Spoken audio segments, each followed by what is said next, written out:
You know, it's probably inappropriate for me to start this with a peace greeting, and I should be sleeping because I got to get up early tomorrow. But, gentlemen, I got to tell y'all, man, I am thoroughly for the muck and peed the uck fall for a good damn reason to.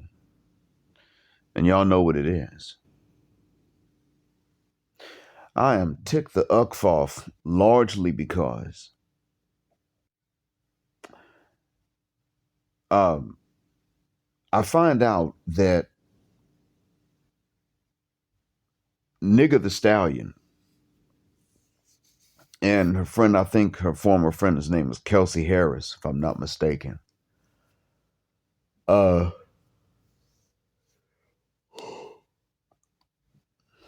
got evidence, or they got wind of evidence that exonerates Tory,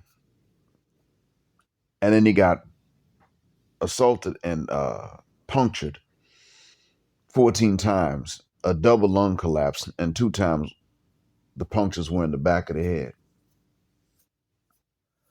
He was able to talk to his dad, and that's a good thing. But the fact,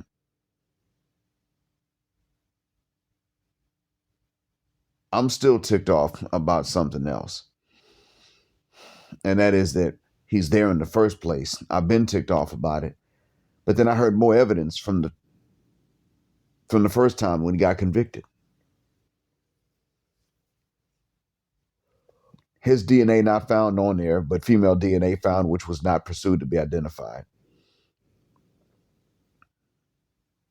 Um, no proof of the gun even being his. And then the stabbing happening pretty much right after the bodyguard came forward because of conscience. Now, since this happened within hours, some people thought that the stabbing happened and then the bodyguard came forward because his conscience bothered him because Tory was poked, was punctured. But from what I just heard, it was the reverse. Bodyguard came forward, then he was punctured.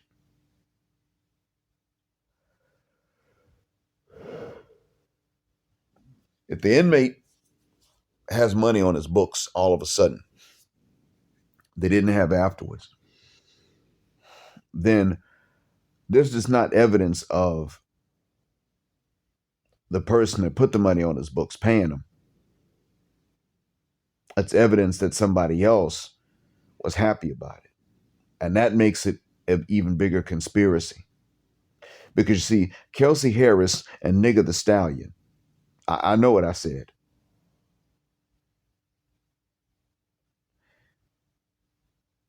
If Kelsey Harris and Nigga the Stallion were already upset because Tory stuck his dick in both of them, then, and apparently Kelsey was someone that was not supposed to be banging him, but was. And meanwhile, Nigga the Stallion had the nerve to sit up there and tell Stale King that she never slept with him like she's embarrassed. Well, I mean, goddamn, bitch, this is why I didn't start with the peace greeting.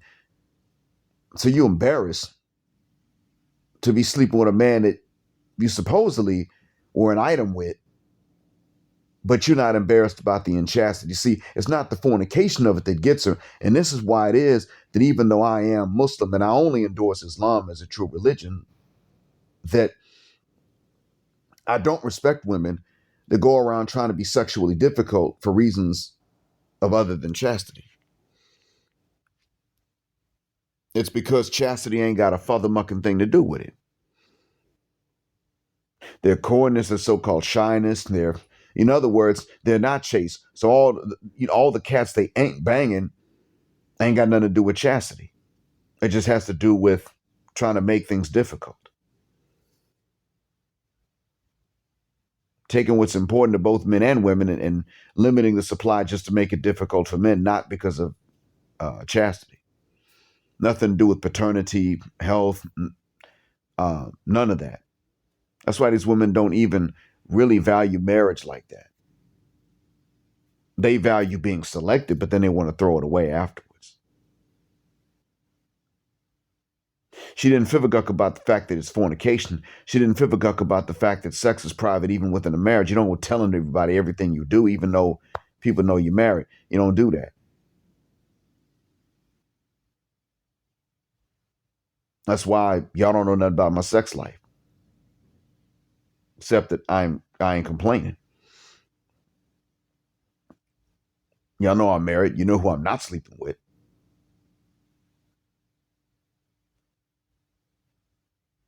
But that's how it's supposed to be. It's private. You ain't supposed to hear about all this. I ain't supposed to hear about yours.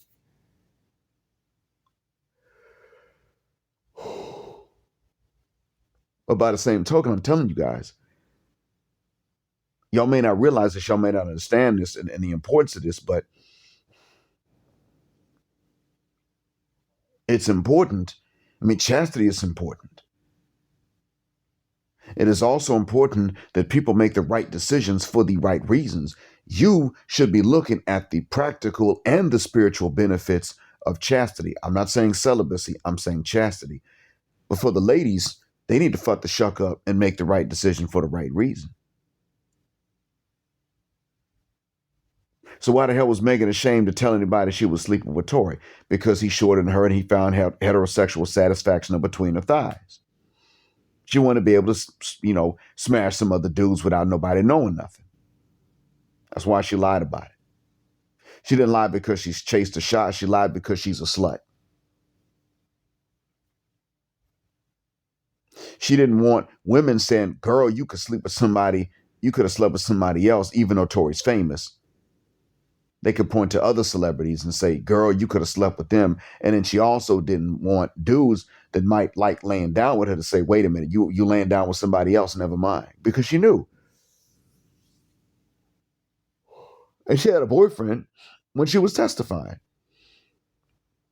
Just like Cassie right now is sitting up testifying and talking about all the sick, freaky stuff she used to do that bothers her so much that she tried to walk into oncoming traffic, and her husband currently is the one that stopped her from doing it. I'm going to tell you now, you let me marry a chick, then find out that she was doing for somebody else what she would tell me no to doing. She could walk in oncoming traffic. I wouldn't push her into it. But if she goes, I don't feel a guck. You know why I wouldn't stop her? I wouldn't be there to stop her. I find that out, it's over. You let me find out that my wife did something for someone else she won't do for me. And I'm not saying this to talk trash. I love her. I'm saying this because that's just a limit every man's going to have. You don't marry chicks that do something for some other dude they wouldn't do for you. And if you find out they did it, you don't stay married. That's real. It could be something stupid she should have never done for them. If she won't do it for you, bounce on her. Got kids? Bounce on her anyway. And tell the kids why you bounced when they get old enough to understand. Just be like, you know what? Your mom ain't have no mother cuss word money. Your mom used to be rich before she met me. Well, what's that got to do with you? She only got with me because she wasn't rich no more. She let some dude scam her out of everything she ever earned.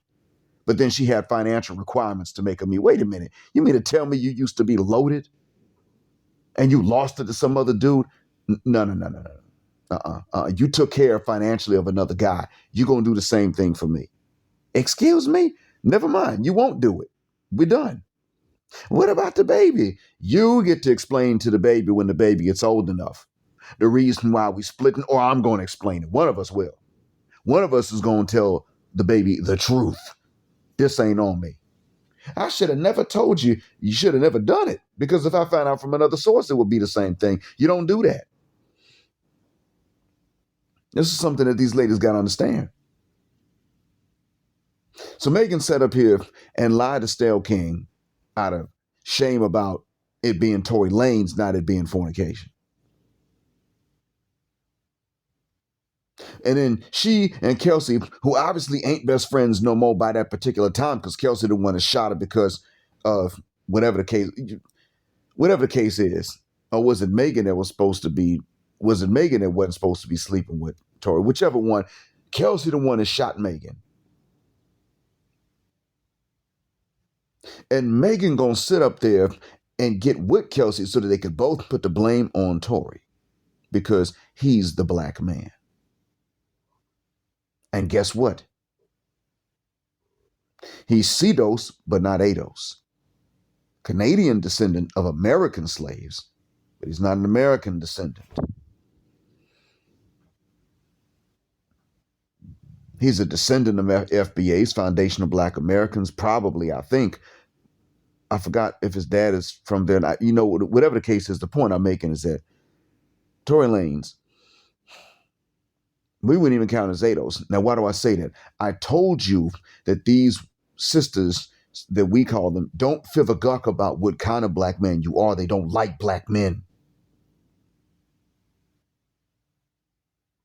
When they go to Gambia and pay these muscle-bound men who ain't got nothing to break their backs, or they go to the islands and pay these men of these young boys that ain't got nothing to break their backs, it is the same thing they're doing in the States. They will go into the States and go into certain neighborhoods and pay these men that ain't got nothing to break their backs. Because they believe that when a man's got money, his stroke is weak. They see it that way. And they're so convinced of it. And understand, most of the sexual experience is through, even though it's through the body, it's in the brain. So if this is what you already believe, then already the fact that a man's got money is going to take away the quality of sex for you. That's one of the reasons why you got a really seriously exaggerated dual mating strategy amongst Western women, white or black, and even more so amongst black women. Because they already believe. I mean, some of them said Michael B. Jordan looks like he knows where his birth certificate is. We don't want that. Let him play Killmonger, and it's a wrap.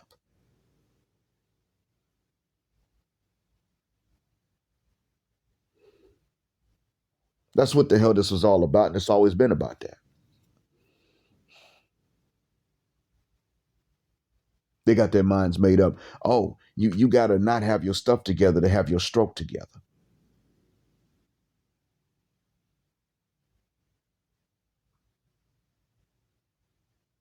It is an exaggerated nigger toxicity. Western women have it. Sisters are just proud of it. And they let it govern their behavior. But this is a demonstration of not only the hatred that they tend to have and Nigger the Stallion and Kelsey Negress don't fit the guck where he's from. They don't care. They care that he's a male and he's black and he's heterosexual. He gonna catch it. He wasn't supposed to be getting this much sexual satisfaction, not because it's fornication, but because this is just too good a deal for him. And here's where it gets worse. You men must understand that when you fornicate, there's going to be a price to pay. And since the laws of the land don't punish fornication for men or women, God himself will simply take his protection off of you, and you're going to pay for that fornication. You sticking your dick in 2, 3, or 4 vaginas is not considered automatically fornication or adultery, but you can marry them. And I'm telling you, black men, see, Dennis Sperling will say, stay if you want to, leave if you want to. What I'm saying is if you can leave, fit the guck out. Most of you will not be able to, but if you can, fit the guck out. And if you can help someone leave, help them leave. Because you are not going to have stability for any family structure in the United States, black or otherwise, until polygyny is legal and it doesn't require the permission of the first, second, or third wife, and until polyandry is not only illegal, but a capital offense. You need that double standard in place legally in order for family structure to be stable. I found out, and I talked more about this on Buy Me a Coffee. Go and check it out. 2 independent Saudi observations.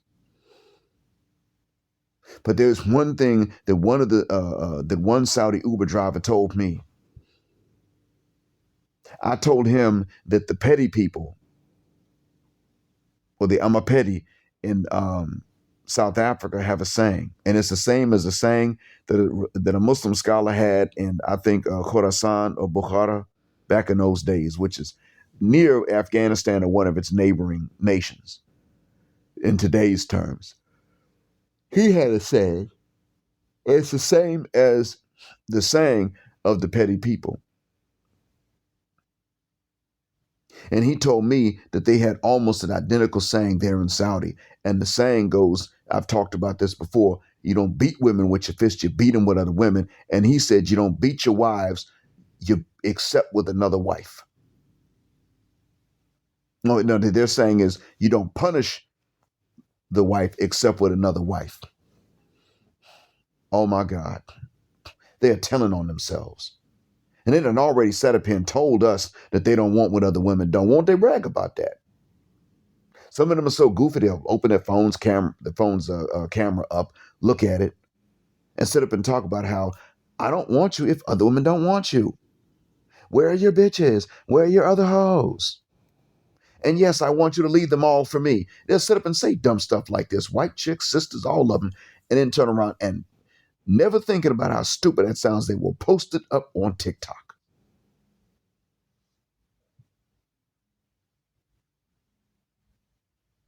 Just to be stupid and unreasonable and make no goddamn sense. Just for that purpose. And that's the problem with Kelsey Negress and Nigga the Stallion.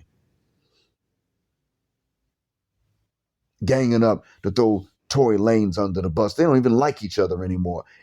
What I'm telling you is they hate you and me more. I told you this before. They hate you and me more than they love themselves. They hate you and me more than they hate each other.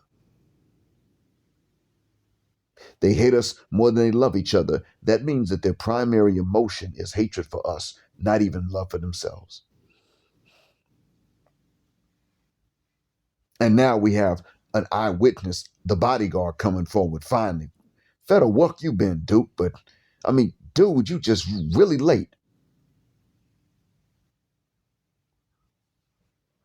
Where you been these last 2 years, dude? But he finally came forward, said something, and within hours of Megan and Nigga the Stallion and Kelsey Negress being notified of more evidence, SA stabs Tory. Tory ain't in no gang, but SA is. That's why I call him that. Cholo. Yeah, he's in a gang. Tory's a recording artist by himself. And in California, he better be in PC. They call it Punk City in the prisons. I don't even call it that anymore. If you're trying to do your time in California, do your time and fit the guck out, you can't be around a bunch of other inmates most of the time. So how did this father mucker reach him? Somebody greased a lot of palms. But he didn't succeed in actually taking Tory out. So either someone paid him to knock Tory off and it didn't work, he was paid prematurely, and Tory survived, or the other option is that somebody offered to pay him, Tory survived, but someone else came forward and put some money on his books because they were just that happy. And if the second one is option, and somebody just was happy that somebody was just happy that Tory got punctured, then we know who the hell that would be. It wasn't no Cholas. That's not who it was. It wasn't no Hibristo maniac monkey bitches out of the barrio that decided to do that because they like him, even though that isn't a phenomenon. That's not where the money came from. Pay attention to what I'm telling you. And money came from some boom shikas and bon quishas that were happy he did it. And that's because they hate Tory. They don't hate him because they think he really shot Megan, not if they followed the evidence. They hate him because he's a black man and stuck his dick in 2 vaginas and got satisfaction. They hate him because what that meant is that one of them couldn't withhold the pussy in order to punish him or control him or manipulate him. That's what pissed them off so much. So now Tory's paying for the fornication, and now he's paying even more for the fornication. Paying with his health. Fortunately, not his life. But these sisters that are upset ain't upset about the fornication. They don't care about Megan getting hers. They don't care about Kelsey getting hers. They care that he got twice. That's what ticks them off. So what it really is about is that they want you and they want all of us sexually starved and frustrated and limited to one woman so that she can control and manipulate. But if you are limited to one vagina, and that woman knows that well, you can go to Buy Me a Coffee to find out about that and why I say it. Don't argue with me about that. No, that's go subscribe to Buy Me a Coffee because I talk about it. It's one of my more recent ones. It's one of the confessions where a woman that you know that wouldn't make this up sits up and confesses. So take notes about this. Number one, you are not going to be out here fornicating and getting away with it. The society won't let you, the system won't let you, and God ain't going to protect you. That's number one. Number two, they don't care what your nationality is. You're black, you're a male, you're hetero. They want you to pay double for everything, always to suffer something. They will make sure of it. The first and the second are tied together and they relate to each other. But the second one is mostly about the fact that they don't care about your nationality. You can't be some other kind of black and convince them that they shouldn't come after you or hurt you. No, none of that. No, you are going to pay.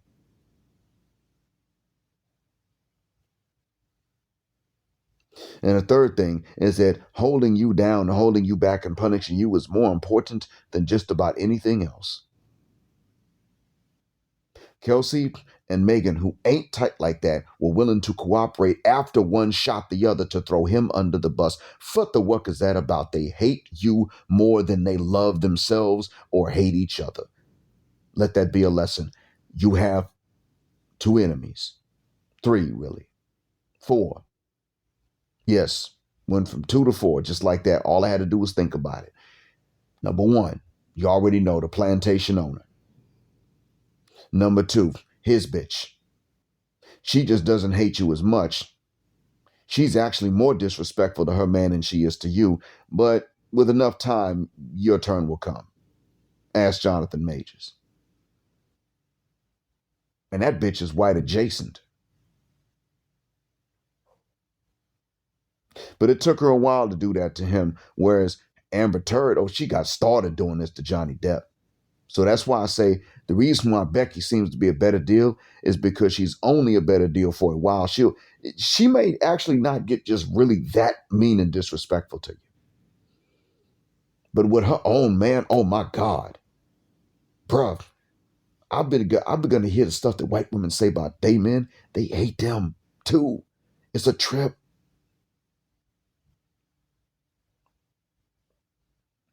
But just know that, your day's going to come if you're there long enough. Keep that in mind. So those are the two enemies. And then that third enemy is the sisters.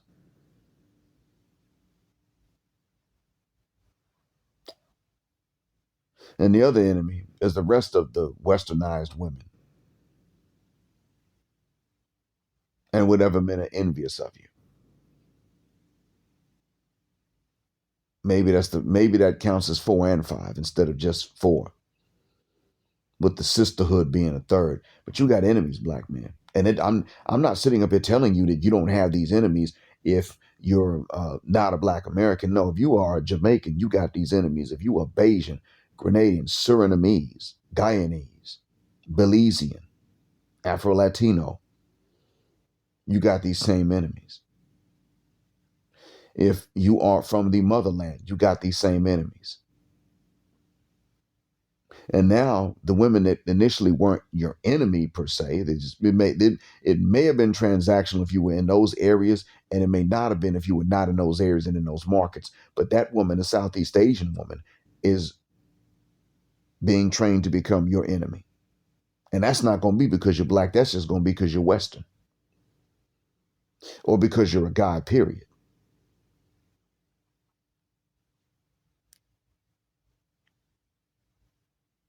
I've been an alarmist for this reason. I would otherwise agree with Shahid Bolson that men shouldn't be alarmist unnecessarily.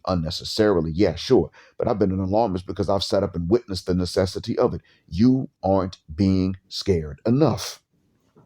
You were sitting up here, taking it easy, talking about going here and going there. And some of you on the Passport Bros app V2, and you can't spell a goddamn thing you trying to tell us. One of you, you know who you are. Somebody get me out of here, please help. Not one punctuation, no capitalization. I'm looking at your goofy looking picture like, nigga, you are literate. Stop it. I'm ready to leave ASAP. Yeah, nigga, you've been saying that on the app for over a year. So, get to it, bro. I mean, and learn to write. Shit. Whatever skills you have are going to be undermined by your literacy. And the fact that you waited this long means you didn't even get to find out what it's like to be in a place where they're not your enemy. Markets are closing. Whether you looking to pay for play, which I'm not telling you to do, and that's actually the main vehicle through which these markets are closing, or you're looking for marriage, the markets are closing.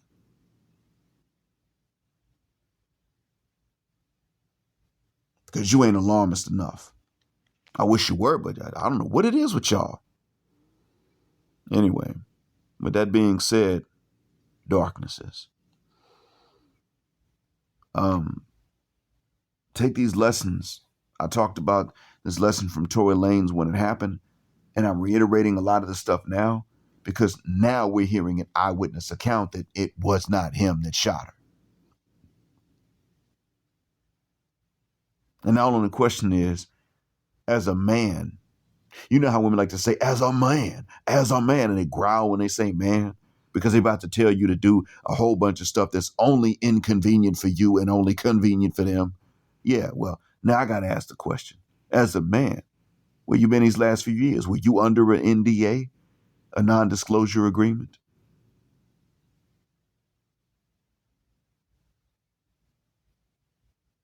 What stopped you? And if somebody got you to sign one or forced you to or anything like that, why not sue them? Yeah. So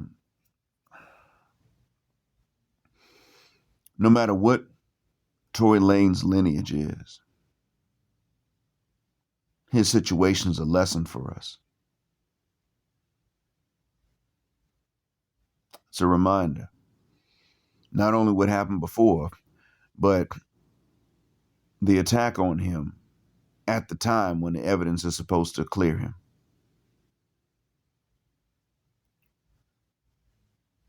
I hope this benefits you. Thank you for listening. As always, Black Heart, Black Mind, Blackout. Assalamu alaikum in black. Heterosexual, non-select male power because they don't like it, and Black patriarchy until extinction at Judgment Day. Thank you for flying with us again here on Jet Black Air, where the phrase jet black is also a verb. Keep jetting black with us till the wings and the wheels fall off. Gender, justice, forever.